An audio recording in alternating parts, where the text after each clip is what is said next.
let's head to the Bay Area, otherwise known as New England Revolution West, as we talk about the 2025 San Jose Earthquakes. It's time for our preview, and there's no one else we talk to than one of the members of Quakes Epicenter, as well as the Aftershock, the post-game show live that everyone knows so well from the San Jose Earthquakes, Alex Morgan. Alex, thanks for being here. Happy to be here and excited to talk some Quakes.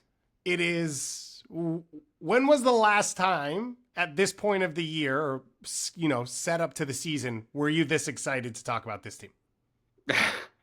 Every year the Quakes get sold on false hopes and dreams. So every year we've been excited to talk about the Quakes for the last 5 or 6 years. And somehow it never quite materializes the way we think it's going to. This year it's hard to tell because on the one hand, bringing in Bruce Arena, it feels like there are going to be some pretty substantial changes to how this team looks, how this team runs.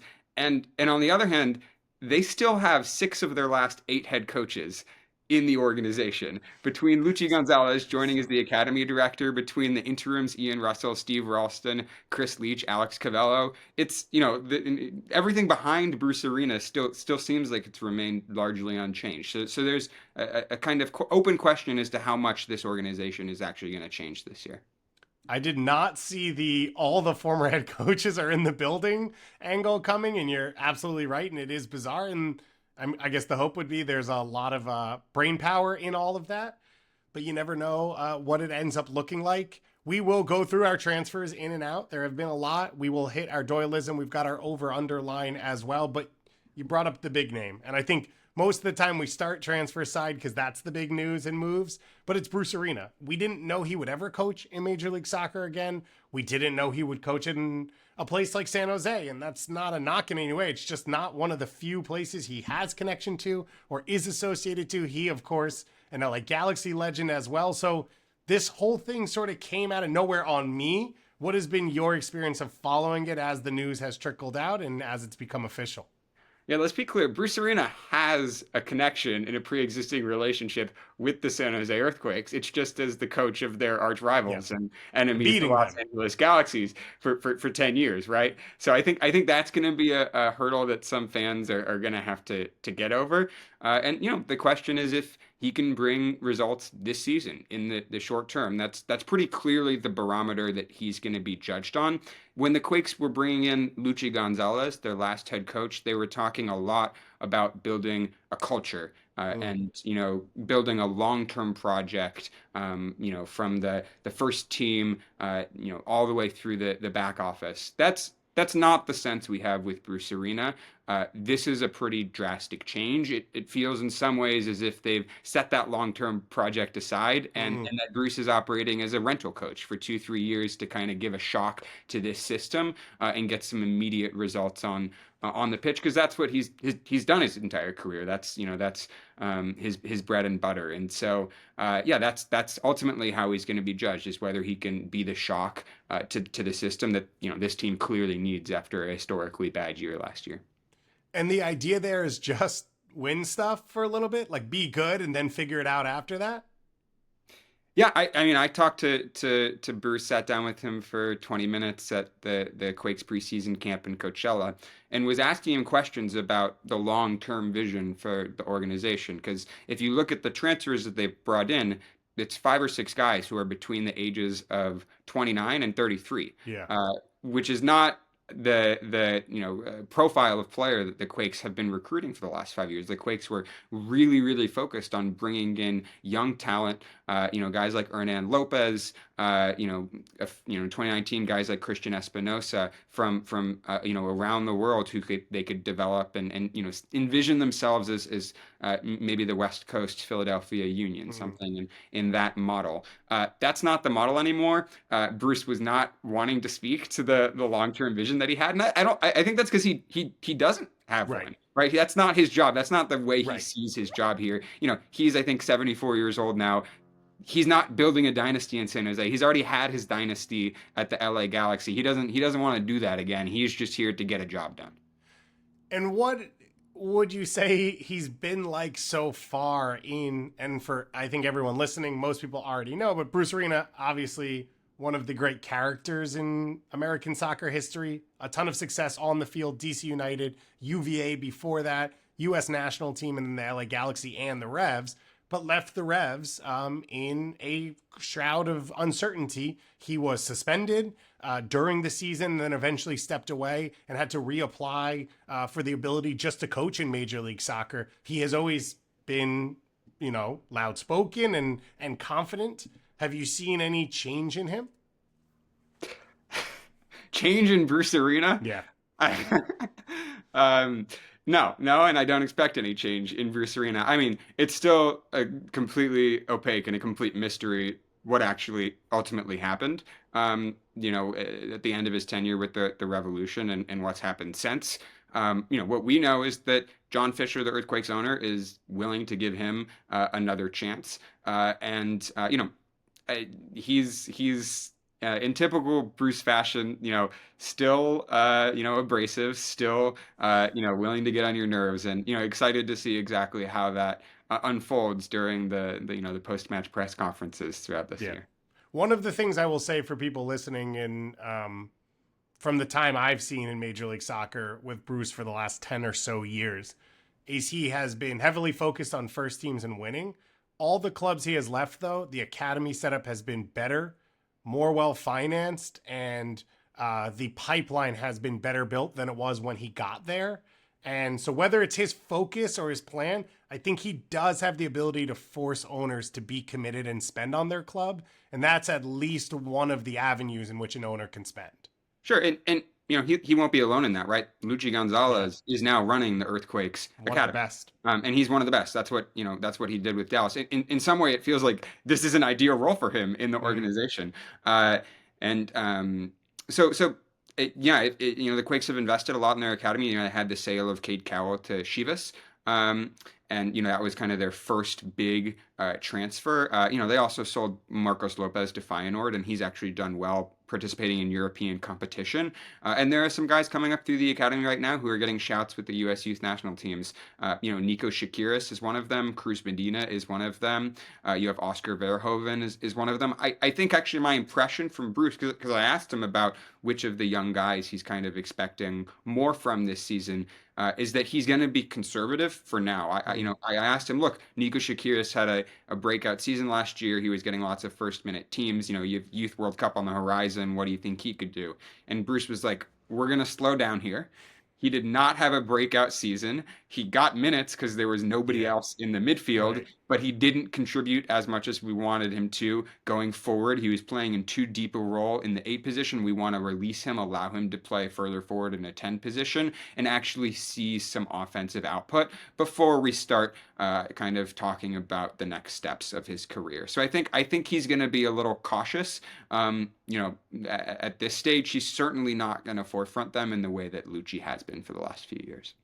Yeah, it makes sense. And it makes sense because of the transfer list that I'm about to read off that he has created. So you've got your Revs moving over. Of course, Bruce leaving as Revs head coach. He has brought back in his career Ian Harkes, Mark Anthony Kaye, Dave Romney, Nick Lima, Earl Edwards Jr. I believe that's it for the Revs side of things. And then it's the big names. It's Joseph Martinez, signed as a free agent, and the biggest move of the offseason, Chicho Arango, traded from Real Salt Lake for a massive amount of GAM before the cash first came out. I'm still curious if that would have changed things after that happened, but those were the monumental moves made by Bruce to reshift this roster, and a lot of it is through the spine. Center backs, central midfield, and the 2 center forwards. Let's start with Chicho.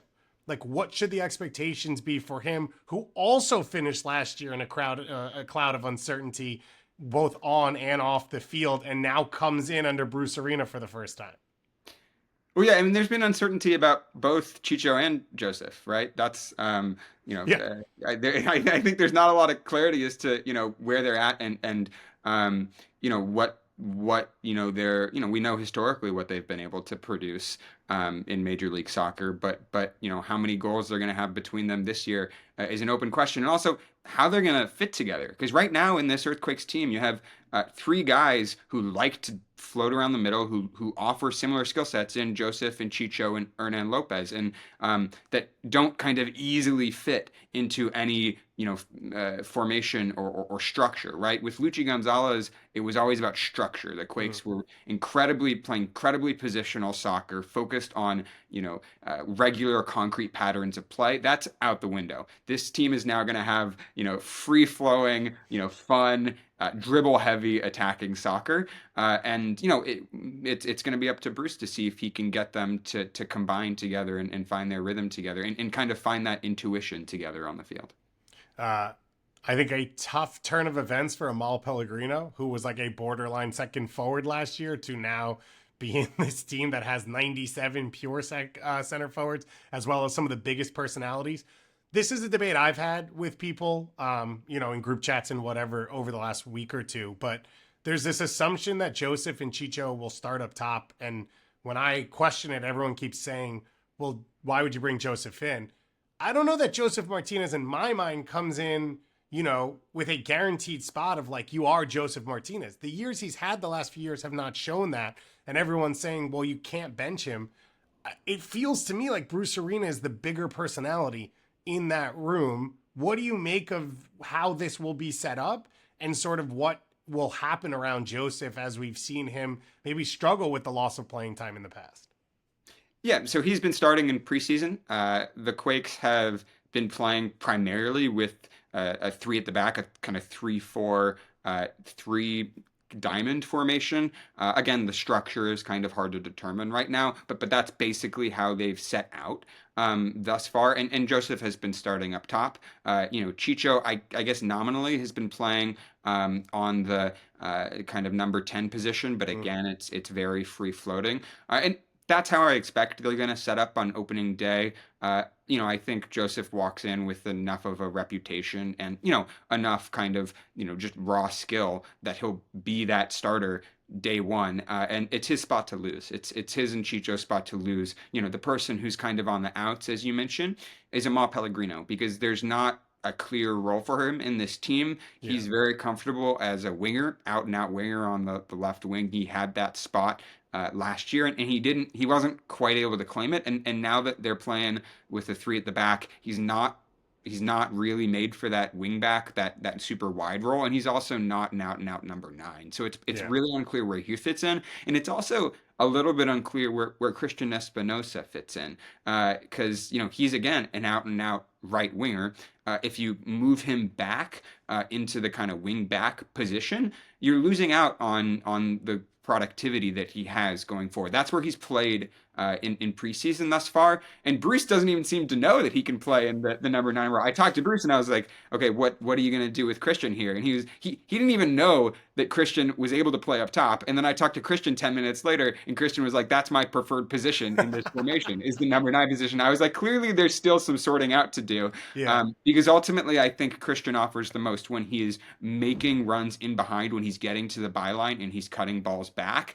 And so it's unclear to me right now, where exactly that will land, if Bruce will use him, that way and maximize his potential. Yeah, it's tough in that setup because Christian Espinosa in a 4-3-3 on the right side over the last few years has been a top 5 winger in Major League Soccer, and for large stretches has been the best pure winger. Not every team plays with that position anymore, and that's the conversation you start to get into, is how can you get him into his best spots? Because in theory, it's sort of what John Herdman did with Bernadeschi last year, of like play him at wing back so that he can be isolated out wide and attack defenders from comfortable areas.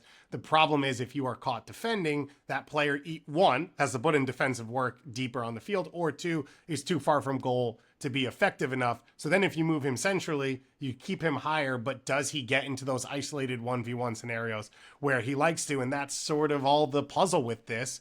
The rest of that central area is going to be flipped now as well. Is the expectation that Mark Anthony Kaye and Ian Harkes and Dave Romney are all starters up the spine? That's the expectation. Don't know if I love it.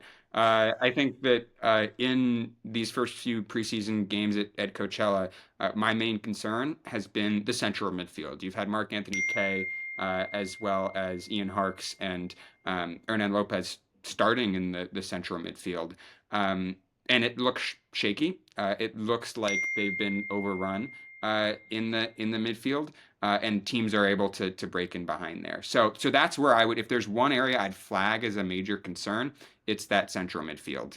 At the back, I think they have enough options now between Bruno Wilson, between Rodriguez, between David Romney, between maybe some fullbacks or wide players that you could bring into one of those central three positions. I think they should be more or less covered. My concern is the central midfield. Yeah. I think Dave Romney is a good MLS center back, not elite, but probably adds to this. Mark Anthony Kaye at his best over the last 5 years would change this midfield. We just haven't seen him there very often. And so my hope is getting off the turf in New England and getting back out to California. When he was at LAFC and as he left LAFC, I thought he was Canadian national team, borderline Premier League player. He has struggled with injuries and has been in out of teams since then. And so the ceiling there is massively high. The question is just at this point, if in his career, if he can get back there. On the other side, going out for this team is, well, now the rest of the New England Revolution, as everyone's gone in the other direction. A lot of names that have gone out from this team because Bruce Arena is flipping things. So Jackson Yueill out the door on this group. JT Marcinkowski has gone down to LA. Jeremy Abobasi has gone down to LA as well. And a couple other names of players who have been around this team. But I think the point being, as things have been a struggle, is there are not really many sacred cows that were on the roster coming into this offseason, and there is a lot to turn around for a wooden spoon winning team in the New England Revolution. Or sorry, wow, I really convinced myself on that one. Into the San Jose Earthquake. Let's listen to Doyle's Doyleism right now, and then we'll jump off the back of it. Bruce Arena's last ride, man. It's exciting. Bruce is the greatest history. It's the greatest coach in the history of MLS. And one thing he's done at every stop is sort of renew the culture of the team he's at. And, never more famously than when he was hired by the Galaxy in 2008. That team was going nowhere. They were one of the worst teams in the league. By 2009, he had him in MLS Cup. By 2010, had him winning the Supporter Shield. 2011, they won the double. Like that's Bruce Arena, and he does it by fixing the culture. And the Quakes needed that. It didn't work the last couple of years under Luchi Gonzalez. They went backwards in 2024, and they weren't able to reverse that even after parting ways with him. So Bruce has brought in a bunch of his own guys. I think 4 or 5 guys from New England, most of whom will be starters. And these aren't high level talents, but they're guys who do know how to win in this league. They were central part of those great Bruce teams there from 21 to middle of 2023. And then the other part of this is the academy in San Jose has been really underutilized over the years. And it goes, I guess, kind of underappreciated that Arena was wonderful at bringing new players into the team. And, DC, LA, he did that early in his tenure, the Revs, and even a little bit with his, brief stop at the Red Bull. So the hope is that he can build the foundation with all these veterans, and that will make it easier to integrate all the academy kids, 3 new draft picks that they're all, very high on as well, and that better days are ahead for San Jose. But remember, this was a 21-point team last year. So even if they double their points total in 2025, that's probably not going to be good enough to make the playoffs. So it's just a massive hill to climb for this team. Like, we could see real progress from them and still come nowhere near the postseason. That's just the reality of where they ended up last season. And so it's a 2-3 year project at the very least. All right. From Matt Doyle there, the words of the sage himself. What do you make of what we heard from Doyle about the excitement around Bruce Arena and what he can build, but also the mountain that they have to climb?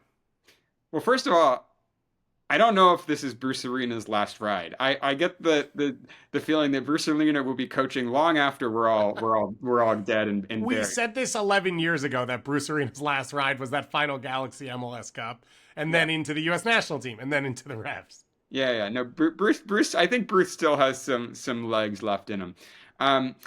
Look, I think that as far as the academy goes, we talked about Nico Shakiris. I think some other shouts could be Oscar Verhoeven, potentially getting in a wingback position.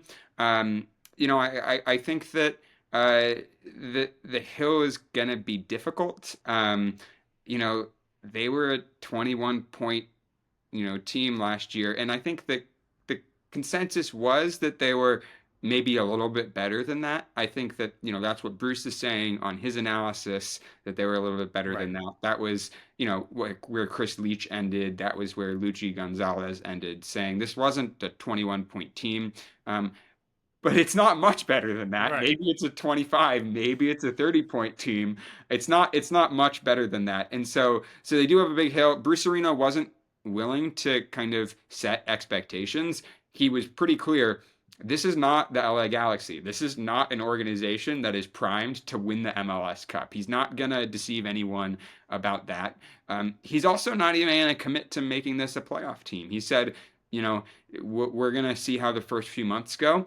And if playoffs are a possibility, that would be great. But he's not coming in with any expectations of making the playoffs. I tried to push him on that. And he said, we'll talk again in July. Yeah. He's not gonna talk about the playoffs before July because they need to get a sense of where this team is at, what it actually looks like tactically, and then where it's at mentally. Because a 21-point season takes a toll on the locker room. It takes a toll on the players. It takes a toll on everyone in the organization to be historically bad and go down in the record books as such a bad team. I think that's why, having kind of some of the veteran leaders on the team like Yeah. Jackson Ewell and Jeremy Ebobisse rotating out was important just to get something fresh in there and to do a mental reset. So I think that there's kind of some conservatism about projecting how well this team is going to do this season, and really they just don't want to lose their first 5 games by 3 or 4 goals. I think if they can get through the first few games, relatively unshaken, that will be a good stepping stone upon which they can build. Well, if the bar is very low, it makes it a lot easier to jump over. And if that is the case, not losing your first 5 games and all of that, that puts you in a pretty good spot. Let me ask you about Hernan Lopez real quick, because I said to you before you came on that I was ready to do San Jose. I thought everything was locked in. Then all of a sudden in the Lucho news, San Jose got inserted. We already saw Carlos Gruezo, who was a DP, pushed out of the team because there was not enough spaces left. To bring a Lucho or someone like that in, you'd have to push someone else out of the group. Is Hernan Lopez locked into this squad? Like, is he a central part of what is happening? He has been for the last year. Last year, he was like by far their most creative, productive, important attacking player. He was, always able to create chances and always able to, produce goals and assists, even when he was getting double teamed, even when he was getting shut down, because the Quakes didn't really have a ton of other attacking outputs that teams thought were threatening. It was disappointing to me to see that he might be moving out, because kind of what's happened over the last few years is that the Quakes will bring in a few new players and then sell a few players. Yeah. And they're never quite, the kind of the sheets are never quite big enough. You pull it up to your head and then your feet are cold. You move it down to your feet and then your head. So it felt like that story was happening all over again.